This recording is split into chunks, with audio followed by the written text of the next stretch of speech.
আর একটা বিয়া করিস গোপালবার দেওয়া শেষ হলে আমি গেলাম। যা আর আহিস না। মরলেও তো তোর বাড়িতে আমু না। খারা ব্যাগ লয়ে কই যাস? ব্যাগের ভিতরে কি? ব্যাগের ভিতরে কি নিছস তুই? তোর বিশ্বাস নাই আমার ঘরে টাকা ছিল, দে ব্যাগ খোল। আল্লাহ, আমি কার লগে সংসার করি? হ্যাঁ, বউ বাপের বাড়ি চলে যেতেছে, সেটা বাদ দিয়া বউ টাকা নিয়ে গেল কিনা ওইটা চেক করতে আইছো? আবেগের কথা কইয়া লাভ নাই, বাস্তবে আসো দেখি ব্যাগ দেখি। ব্যাগের মধ্যে কি লইছস তুই? আমার সব দেখ তুইব। হ্যাঁ, টাকা ছিল, অনেকটি টাকা ছিল। টাকা তো নিছসই তুই। টাকা আবার নেস নাই? টাকা কেউ সারা জীবনে? হ্যাঁ না, শাড়ি ব্লাউজ আছে, কোনো না কোনো জায়গায় টাকা তো কই পেলে?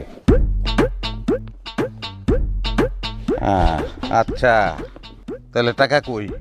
টাকা ও তো ব্যাগ দে, ব্যাগ দে। টাকা তুই নিছস, টাকা নেস না এমন কোনো কথা নাই।